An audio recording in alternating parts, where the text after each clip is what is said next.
출애굽기 20장 1절에서 6절까지 말씀입니다. 같이 한 목소리로 읽겠습니다. 시작. 하나님이 이 모든 말씀으로 말씀하여 이르시되 나는 너를 애굽 땅 종되었던 집에서 인도하여 낸 내 하나님 여호와니라. 너는 나 외에는 다른 신들을 내게 두지 말라. 너를 위하여 새긴 우상을 만들지 말고 또 위로 하늘에 있는 것이나 아래로 땅에 있는 것이나 땅 아래 물속에 있는 것에 어떤 형상도 만들지 말며 그것들에게 절하지 말며 그것들을 섬기지 말라.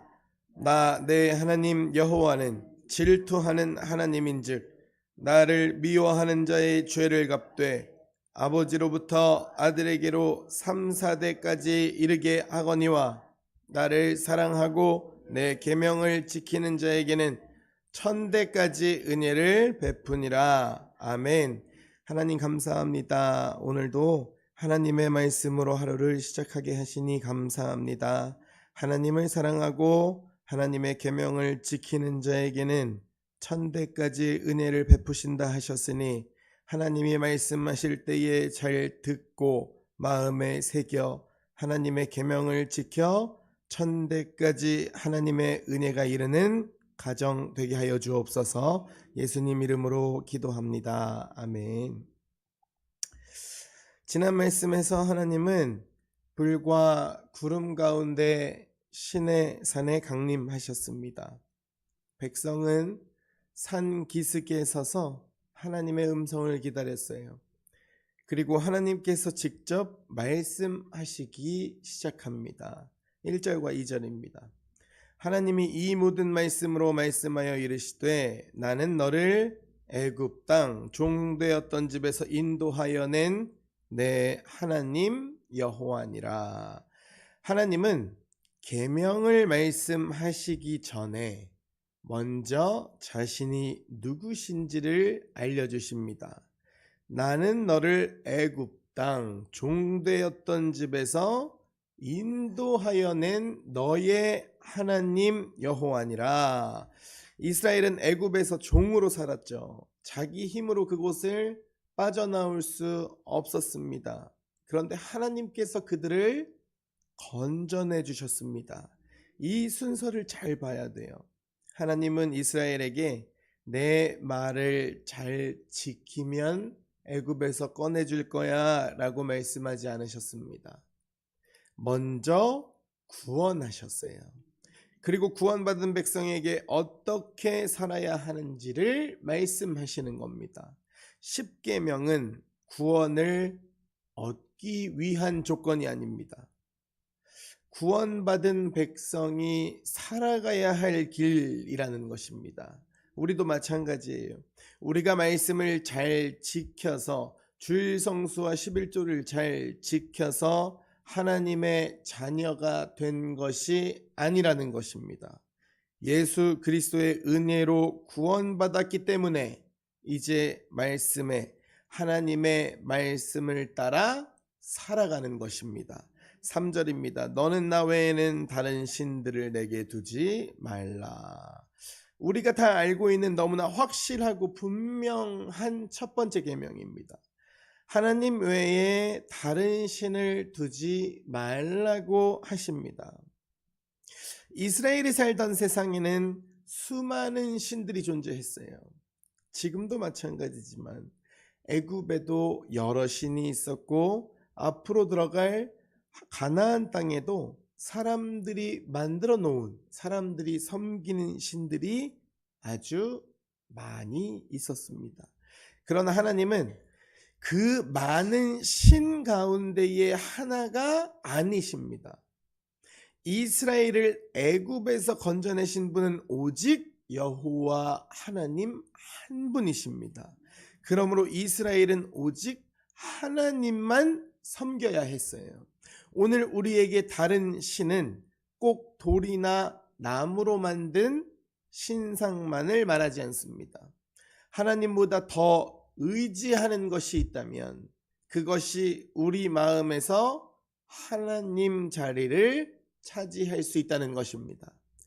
돈이 있어야 안심되고, 어떤 사람이 곁에 있어야 살 수 있을 것 같고, 자녀가 잘 되는 일이 나의 믿음보다 더 중요해질 수 있습니다. 하나님보다 성공을 더 원하고, 하나님의 뜻보다 사람의 인정을 더 두려워할 수 있어요. 우상은 내가 가장 사랑하는 것, 가장 의지하는 것, 가장 잃을까봐 두려워하는 그 자리에서 드러나게 됩니다. 그래서 첫 번째 계명은 단순히 다른 종교를 믿지 말라라는 말씀이 아닙니다. 너의 마음 중심에 지금 누가 있느냐? 너는 지금 누구를 가장 의지하고 있느냐? 이것을 돌아보게 하는 말씀입니다. 4절과 5절입니다. 너를 위하여 새긴 우상을 만들지 말고 또 위로 하늘에 있는 것이나 아래로 땅에 있는 것이나 땅 아래 물속에 있는 것에 어떤 형상도 만들지 말며 그것들에게 절하지 말며 그것들을 섬기지 말라. 하나님은 우상을 만들지도 말고 그것에 절하거나 섬기지도 말라라고 하십니다. 사람은 눈에 보이는 신을 만들고 싶어 합니다. 자기의 머리로 이해가 되게끔 이해하기 쉽고 자기 마음대로 원하는 대로 움직여줄 신을 원해요. 그러나 하나님은 사람이 만든 형상 안에 가둘 수 있는 분이 아니라는 것입니다. 우리의 생각에 맞추어서 바꿀 수도 없어요. 우리도 내가 원하는 모습으로 하나님을 생각할 때가 있습니다. 내 부탁은 다 들어주시는 하나님, 내 선택은 언제나 옳다고 인정해 주시는 하나님, 내가 원하지 않는 말씀은 하지 않으시는 하나님을 원할 수 있어요. 그러나 우리가 믿는 하나님은 내가 만들어낸 하나님이 아닙니다. 성경을 통해 자기 자신을 스스로 나타내신 하나님이십니다. 말씀 앞에서 내 생각을 바꾸어야지, 내 생각에 맞게 하나님을 바꾸어서는 안 된다는 것입니다. 5절에서 하나님은 자신을 질투하는 하나님이라고 말씀하십니다.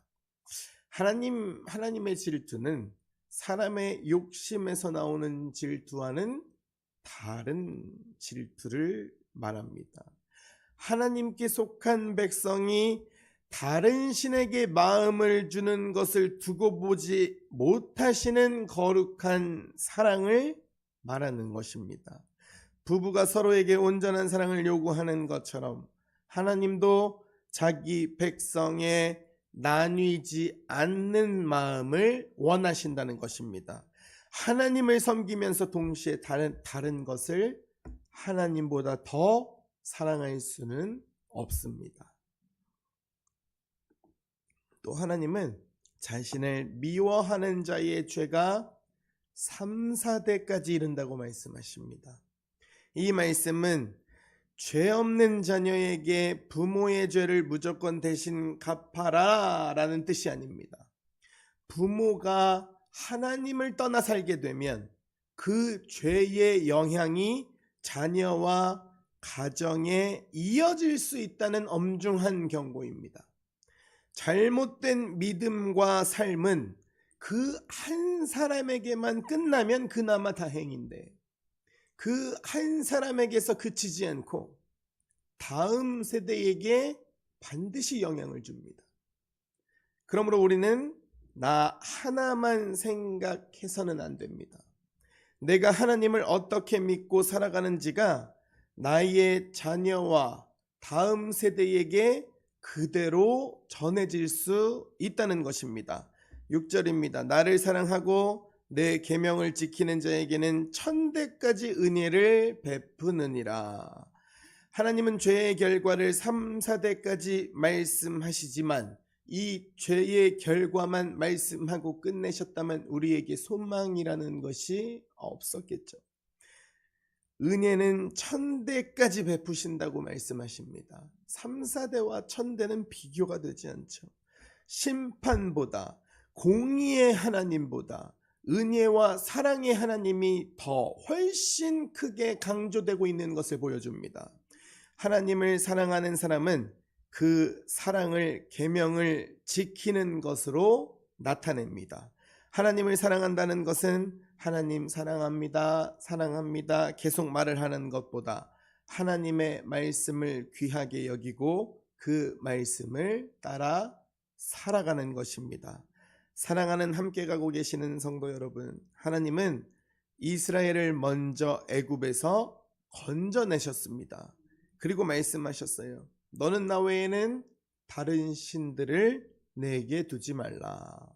오늘 우리 마음에도 하나님 자리를 대신하고 있는 것이 없는지 살펴봐야 합니다. 내가 가장 의지하는 것이 무엇인지, 무엇을 잃어버릴까봐 가장 두려워하는지, 중요한 선택을 할 때 하나님의 말씀보다 무엇을 먼저 생각하는지 돌아봐야 합니다. 우리의 마음의 중심에는 오직 하나님만 계시기를 원합니다.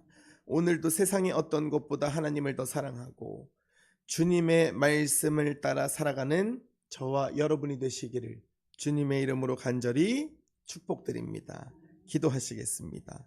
하나님 아버지, 우리를 죄와 사망에서 건져내시고 하나님의 자녀로 삼아주신 은혜에 감사를 올려드립니다. 우리 마음속에 하나님보다 더 사랑하고 의지하는 것이 있다면 깨닫게 하시고 하나님 자리를 차지한 모든 우상을 내려놓게 하옵소서. 우리 생각에 맞게 하나님을 바꾸려 하지 않게 하시고 하나님의 말씀 앞에서 우리의 생각과 우리의 말과 우리의 삶을 바르게 고치게 하옵소서. 우리뿐 아니라 자녀와 다음 세대가 오직 하나님만 사랑하고 섬기게 하시며 1000대까지 베푸시는 주님의 은혜를 누리게 하옵소서. 오늘 하루도 주 예수보다 더 귀한 것이 없음을 고백하며 살아가게 하옵소서. 예수님의 이름으로 기도합니다.